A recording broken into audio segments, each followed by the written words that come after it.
लड़ेगी 403 सीटों पर लड़ने के लिए तैयार है। आने वाला वक्त बताएगा क्या परिवर्तन होगा।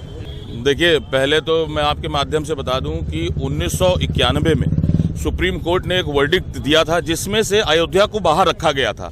उसमें यह कहा गया था कि जितने भी धार्मिक स्थल है वहां पर कोई कंस्ट्रक्शन नहीं हो सकता आगे के आदेश तक, और अभी तक उसके बाद कोई आदेश नहीं हुआ है। आप देखिए, ये कह रहे हैं काशी में भी मंदिर बनवा रहे हैं। काशी में मंदिर नहीं बनवा रहे हैं, ये कॉरिडोर बनवा रहे हैं, जबकि इन्होंने करीब 450 से 500 मंदिर वहां पर तुड़वा दिए।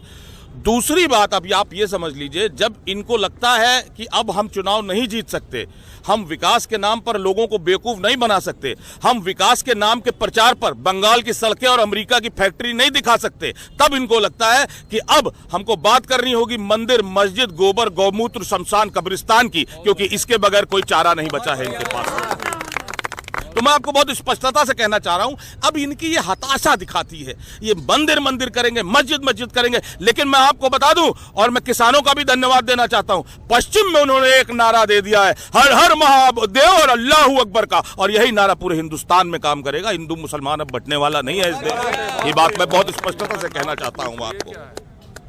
और मैं आपको, इन्होंने कहा तो मैं अपना नाम भी बता दूं, मैं ब्राह्मण हूं, मैं पंडित आकाश मिश्रा हूं, गर्व से कहता हूं, लेकिन मुझे अपने धर्म का सर्टिफिकेट किसी राजनीतिक लोगों से नहीं चाहिए, ना ही किसी राजनीतिक पार्टी से चाहिए।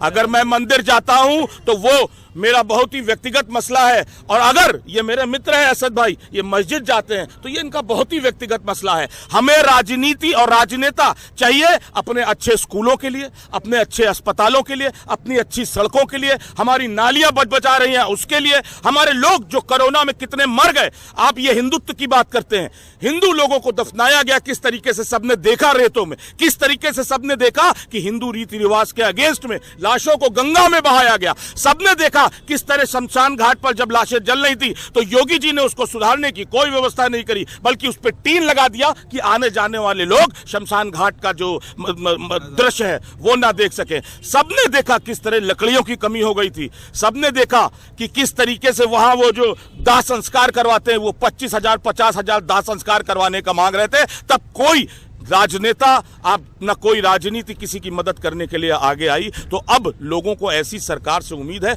जो लोगों के मुद्दों पर बात करे। लोग बहुत परेशान हो चुके हैं, पिछले 45 सालों में बेरोजगारी इस देश में सबसे ज्यादा हो चुकी है।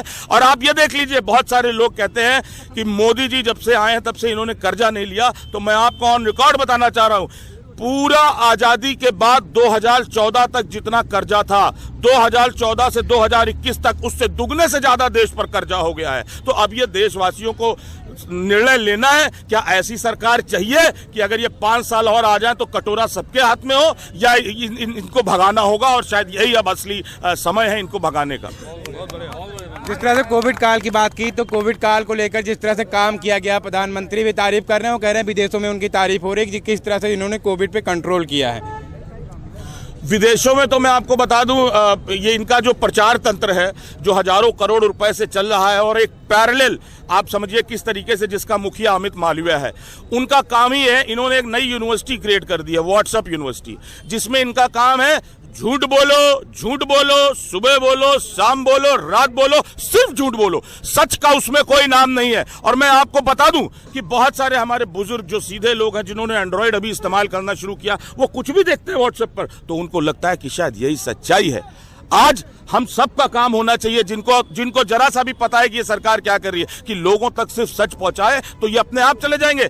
मैं आपका जो भी मीडिया है, मैं आपको बड़ी बधाई देना चाहूंगा कि आप कम से कम सच्चाई लोगों तक ले जा रहे हैं, वरना 78% चैनल आज अडानी और अंबानी के हैं। अडानी अंबानी जो मोदी जी के कहने पर अपना व्यापार कर रहे हैं, और मोदी जी उनको फायदा पहुंचा रहे हैं, वो मोदी जी को फायदा पहुंचा रहे हैं। तो मैं आपसे कहना चाहूंगा, 78% चैनल जो अडानी अंबानी के हैं, तो क्या वो जनता को सच दिखाएंगे? दूसरी बात, इसके अलावा कुछ चैनल हैं जैसे जी नेटवर्क है, मैं नाम लेके कहता हूं, जिसका मालिक राज्यसभा का सांसद है भारतीय जनता पार्टी का। तो ये लोगों को सोचने का काम करना होगा कि क्या वो सच दिखाएंगे। इसके अलावा मैं एक बात और कहना चाहता हूं आपसे, आज उन्हीं लोगों की सरकार है कि जब आजादी के तुरंत बाद इनको आज तक हमारे बुजुर्गों ने क्यों नहीं वोट दिया, ये बड़ी सोचने वाला प्रश्न है। क्योंकि बुजुर्गों ने हमारे देखा था इनकी स्थिति क्या थी, इनको सिर्फ सत्ता चाहिए थी। ये उस समय भी मुस्लिम लीग की सरकार में श्यामा प्रसाद मुखर्जी उप मुख्यमंत्री बने बैठे थे, इनको मौका मिला तो ये कश्मीर जाके महबूबा मुफ्ती के साथ इन्होंने सरकार बना ली। इनको जब जैसा मौका मिलता है इनको सिर्फ सत्ता चाहिए। अभी आप देखिए चुनाव आने वाला है उत्तराखंड में, पंजाब में, उत्तर प्रदेश में, गोवा में, तो इन्होंने किसानों ने जो 700 किसान मर गए बेचारे, 1 साल पूरा बैठा रहा, अब धीरे धीरे करके उनकी सारी मांगे मान रहे हैं। क्यों? क्योंकि इनको चुनाव में हार का डर है। तो मैं लोगों से यही कहूंगा कि मैं तो बड़ा आम सा आदमी हूं, लेकिन मैं एक निवेदन करूंगा कि इनको वोट मत करिए, और आपको किसी भी मुद्दे पर अगर बांटने का काम होता है तो आप उसको बड़ी मुखरता से फेस करिए, और जो भी इस तरीके की बात करता है उसको उसका भरपूर उत्तर दीजिए। तो इस बार कौन आ रहा है सत्ता में? जिससे आपने कहा कि योगी आदित्यनाथ के दूर दूर तो आसान नहीं, तो ऐसे में कौन आ सकता है, कौन आ रहा है सत्ता में? देखिए, कौन आएगा ये तो प्रेडिक्शन है, ये शायद मैं नहीं कर पाऊंगा, लेकिन मैं सिर्फ यही कहूंगा कि अगर जनता ये संदेश दे देती है भारतीय जनता पार्टी को कि अब आपकी ये नौटंकी बहुत हो चुकी, अब जनता समझदार हो रही है, तो मुझे लग रहा है जो भी सत्ता में आएगा वो कम से कम मुद्दों की बात करेगा। और मैं एक बात और कहना चाहता हूं आज आपसे कि आप ये देखिए, मुझे लगता है कि अभी हमारे कोई भाई साहब है वो दिल्ली सरकार की बात कर रहे थे, मुझे लगता है दिल्ली सरकार मुद्दों पर बात करती है। आप देखिए, सारे सांसदों को, सारे विधायकों को, सारे मंत्रियों को, सारे मुख्यमंत्री, उप मुख्यमंत्री, सारे नेताओं को, बड़े नेताओं को बिजली फ्री मिलती है, रहना फ्री मिलता है, गाड़ी पेट्रोल फ्री मिलता है। लेकिन अगर किसी आम आदमी को 200 यूनिट 300 यूनिट बिजली फ्री मिल जाती है तो उसमें मुझे लगता है कि उसको बड़ा फायदा होगा। आप ये विकास की बात करते हैं, मेरी बात से अगर आप ना सहमत हो तो बताइए। मुझे लगता है विकास सिर्फ और सिर्फ शिक्षा से हो सकता है, वो शिक्षा जो गरीब आदमी को अच्छी मिल जाए। अगर गरीब आदमी को अच्छी शिक्षा मिलेगी, अभी देखिए दिल्ली सरकार के जो सरकारी स्कूल हैं उसमें से करीब 450 बच्चे IITs में सेलेक्ट हुए हैं, जो एक बहुत बड़ी बात है। एक ऑटो वाले का बच्चा, एक टेम्पो वाले का बच्चा, एक ई रिक्शा वाले का बच्चा, जो महंगे स्कूल जैसे लखनऊ पब्लिक स्कूल है, सिटी मॉन्टेसरी, इन सब स्कूल में नहीं पढ़ा सकता, तो उसको भी सरकार की जिम्मेदारी होनी चाहिए कि इन बच्चों को भी ऐसी शिक्षा व्यवस्था की जाए कि ये दूसरे कॉन्वेंट स्कूल से बच्चों से कॉम्पीट कर सकें और अपनी जिंदगी में आगे बढ़ सकें। तो मुझे लगता है अब जो चुनाव होना चाहिए वो मुद्दों पर होना चाहिए, चाहे वो बिजली हो, चाहे वो पानी हो, चाहे वो सड़क हो, और वो विकास ओरिजिनल विकास होना चाहिए। ऐसा ना हो कि जैसे मोदी जी ने क्या किया, अभी वो जो इन्होंने एयरपोर्ट, जेवर एयरपोर्ट का उद्घाटन किया, उसमें तो इन्होंने देश की बेइज्जती करवाई, मैं कहता हूं अंतरराष्ट्रीय बेइज्जती करवाई। उसमें उन्होंने बीजिंग के एयरपोर्ट की फोटो लगा दी और उसको इनके सारे मंत्रियों ने ट्वीट किया। उसमें जो सबसे बुरी बात यह हुई कि चाइना से मैसेज आया कि साहब आपको अपना झूठ फैलाने के लिए हमारे ही इंफ्रास्ट्रक्चर मिल रहा है, क्या आप यहाँ ऐसी कोई भी बिल्डिंग नहीं जिसकी आप फोटो लगा सकें। आप सोचिए कितनी बदनामी की बात है, पूरे देश के लिए कितनी बदनामी की बात है कि हमारा दुश्मन मुल्क चाइना जो है इस तरीके से बात कर रहा है। तीसरी बात यह है, अभी आप देखिए अरुणाचल प्रदेश के पास में 2 गांव बसा लिए चाइना ने, लेकिन मोदी जी के मुंह से चाइना नहीं निकलता। निकलता क्या है? पाकिस्तान, अफगानिस्तान, कब्रिस्तान, शमशान। तो इससे अब जनता त्रस्त हो चुकी है। मुझे लगता है कि इस बार ये जो एजेंडा बनाने की कोशिश कर रहे हैं, ये पागल हो जाएंगे जनवरी तक हिंदू मुसलमान करने के लिए। लेकिन मुझे लगता है जनता पहले से समझ चुकी है कि अब इनका एजेंडे पे है, तो इनकी बात पर ध्यान मत दो, ये पागल कुत्ते हैं, ये भौंकते रहेंगे। मतलब इस बार जनता ने मन बना लिया है। वहीं बताएं तो सपा भी इसमें रथ यात्रा निकाल रही है, जो काफ़ी भीड़ उमड़ रही है, तो वो वोटों में तब्दील होगी कि नहीं होगी, क्या कुछ? देखिए, मुझे लग रहा है, देखिए ऐसा होता है ना कि जब जनता परेशान होती है तो उसको कोई भी नेता, अगर बड़ा नेता निकलता है तो वो लगता है कि इनसे छुटकारा मिले, अब इनके साथ आ जाए। तो ये भीड़ कन्वर्ट होती है कि नहीं होती है तो समय बताएगा किसके साथ भीड़ जाएगी।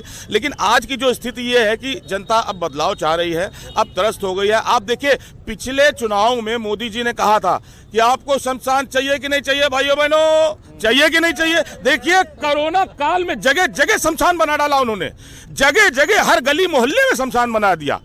ये वादा पूरा किया उन्होंने अपना। तो मोदी जी तो ऐसे वादे करते हैं भाई साहब, आप समझ लीजिए। अब आपको ये बताइए, अगर शमशान और कब्रिस्तान चाहिए तो फिर ले आइए भारतीय जनता पार्टी, और अगर शमशान कब्रिस्तान से थोड़ी दूर ही चाहिए तो इनको दूर रखिए, तो आप सब दूर रहेंगे। आज आज आज जो युवा है वो बेरोजगार है, वो नौकरी चाह रहा है। आप देख लीजिए किसान, जो हम कहते थे जय जवान जय किसान, हमारा जवान गलवान की लड़ाई में किस तरह बॉर्डर पर शहीद हो गया, तब भी मोदी जी ने कहा न कोई घुसा है न कोई घुस आया है। उसके बाद पता चला कि कई किलोमीटर तक अंदर आ चुके हैं।